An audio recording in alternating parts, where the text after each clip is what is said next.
And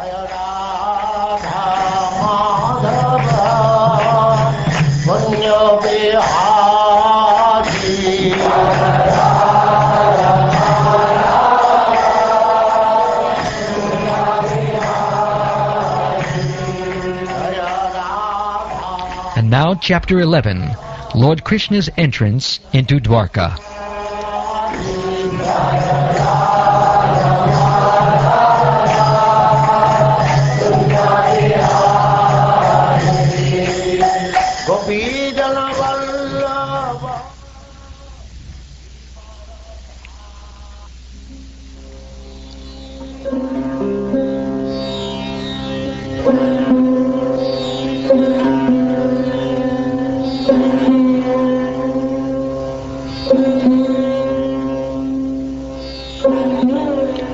Suta Goswami said, upon reaching the border of his most prosperous metropolis, known as the country of the Anarthas, or Dvaraka, the Lord sounded his auspicious conch shell, heralding his arrival and apparently pacifying the dejection of the inhabitants. The white and fat-bowled conch shell, being gripped by the hand of Lord Krishna and sounded by him, appeared to be reddened by the touch of his transcendental lips. It seemed that a white swan was playing in the stems of red lotus flowers. The citizens of Dvaraka, having heard that sound which threatens fear personified in the material world, began to run towards him fast, just to have a long-desired audience with the Lord, who is the protector of all devotees. The citizens arrived before the Lord with their respective presentations, offering them to the fully satisfied and self-sufficient one who, by his own potency, incessantly supplies others. These presentations were like the offering of a lamp to the sun. Yet the citizens began to speak in ecstatic language to receive the Lord, just as wards welcome their guardian and father. The citizens said, O Lord, you are worshipped by all demigods like Brahma, the four Sanas, and even the King of Heaven. You are the ultimate rest for those who are really aspiring to achieve the highest benefit of life. You are the supreme transcendental Lord, and inevitable time cannot exert its influence upon you.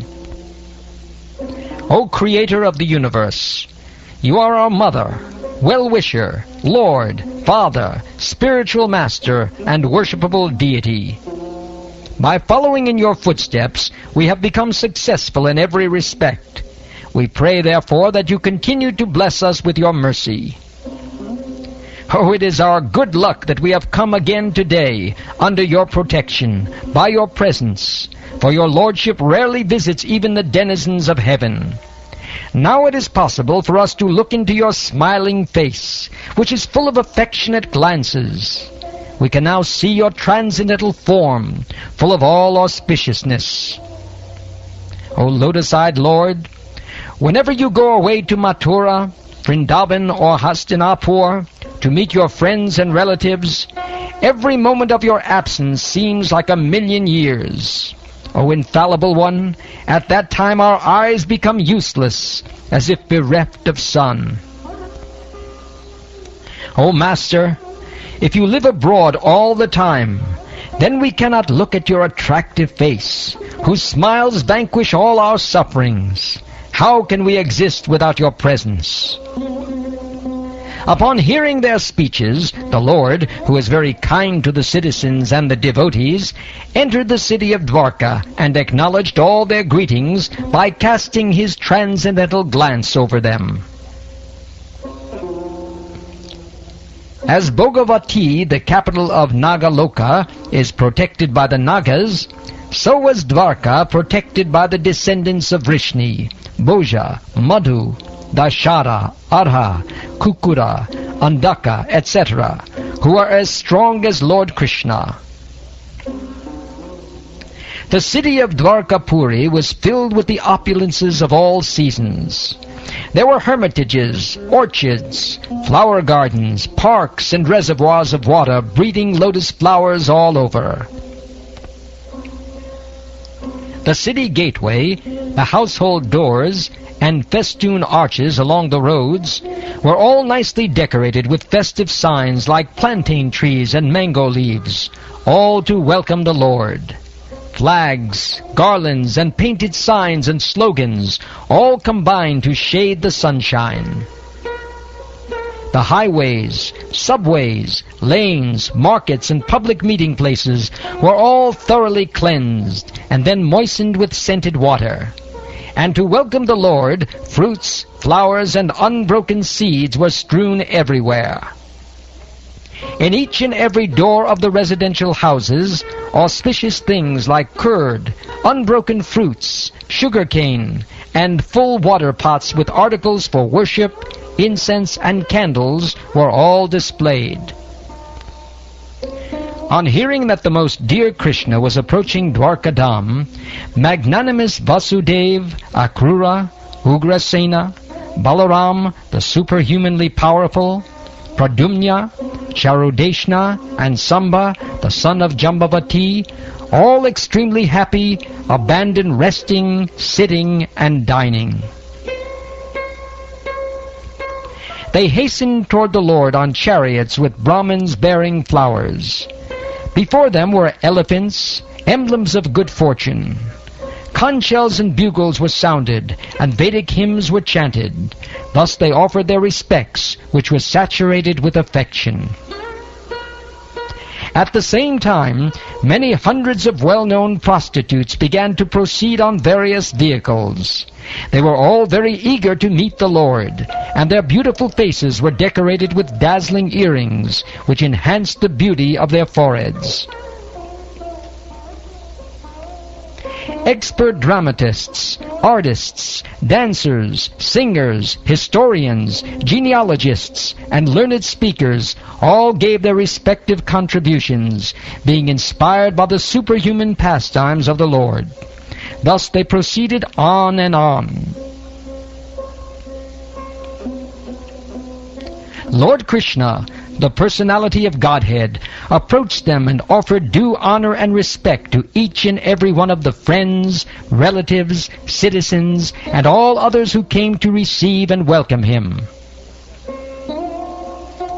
The Almighty Lord greeted everyone present by bowing his head, exchanging greetings, embracing, shaking hands, looking and smiling, giving assurances and awarding benedictions, even to the lowest in rank. Then the Lord personally entered the city accompanied by elderly relatives and invalid Brahmins with their wives, all offering benedictions and singing the glories of the Lord. Others also praised the glories of the Lord. When Lord Krishna passed over the public roads, all the ladies from the respectable families of Dvaraka went up to the roofs of their palaces just to have a look at the Lord. They considered this to be the greatest festival. The inhabitants of Dvaraka were regularly accustomed to look upon the reservoir of all beauty, the infallible Lord, yet they were never satiated. The Lord's chest is the abode of the goddess of fortune. His moon-like face is the drinking vessel for eyes, which hanker after all that is beautiful. His arms are the resting places for the administrative demigods. And his lotus feet are the refuge of pure devotees, who never talk or sing of any subject except his lordship. As the Lord passed along the public road of Dvaraka, his head was protected from the sunshine by a white umbrella. White feathered fans moved in semicircles, and showers of flowers fell upon the road. His yellow garments and garlands of flowers made it appear as if a dark cloud was surrounded simultaneously by the sun, moon, lightning, and rainbows. After entering the house of his father, he was embraced by the mothers present, and the Lord offered his obeisances unto them by placing his head at their feet. The mothers were headed by Devaki, his real mother. The mothers, after embracing their son, sat him on their laps. Due to pure affection, milk sprang from their breasts. They were overwhelmed with delight, and the tears from their eyes whetted the Lord. Thereafter, the Lord entered his palaces, which were perfect to the fullest extent. His wives lived in them, and they numbered over 16,000. The queens of Lord Sri Krishna rejoiced within their minds to see their husband home after a long period abroad. The queens got up at once from their seats and meditations. As was socially customary, they covered their faces shyly and looked about coyly. The insuperable ecstasy was so strong that the queens, who were shy, first embraced the Lord in the innermost recesses of their hearts. Then they embraced him visually, and then they sent their sons to embrace him, which is equal to personal embracing. But, O chief amongst the Brigus, though they tried to restrain their feelings, they inadvertently shed tears. Although Lord Sri Krishna was constantly by their sides, as well as exclusively alone, his feet appeared to them to be newer and newer. The goddess of fortune, although by nature always restless and moving, could not quit the Lord's feet. So what woman can be detached from those feet, having once taken shelter of them? The Lord was pacified after killing those kings who were burdensome to the earth. They were puffed up with their military strength, their horses, elephants, chariots, infantry, etc. He himself was not a party in the fight. He simply created hostility between the powerful administrators, and they fought amongst themselves. He was like the wind, which causes friction between bamboos and so sparks a fire. That Supreme Personality of Godhead, Sri Krishna, out of his causeless mercy, appeared on this planet by his internal potency and enjoyed himself amongst competent women as if he were engaging in mundane affairs. Although the queen's beautiful smiles and furtive glances were all spotless and exciting, and although they could conquer Cupid himself by making him give up his bow in frustration, and although even the tolerant Shiva could fall victim to them, still, despite all their magical feats and attractions, they could not agitate the senses of the Lord.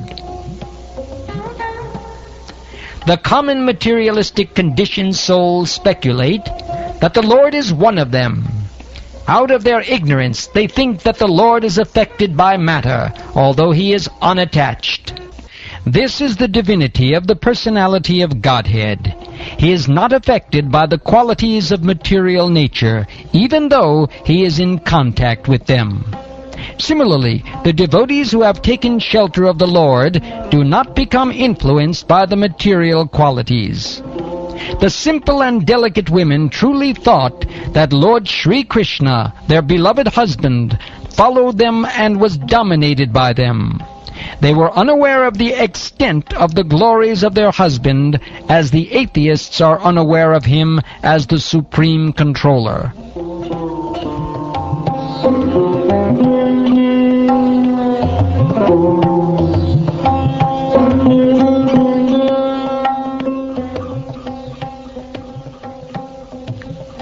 Thus ends the 11th chapter of the first canto of the Srimad Bhagavatam, entitled Lord Krishna's Entrance into Dvaraka.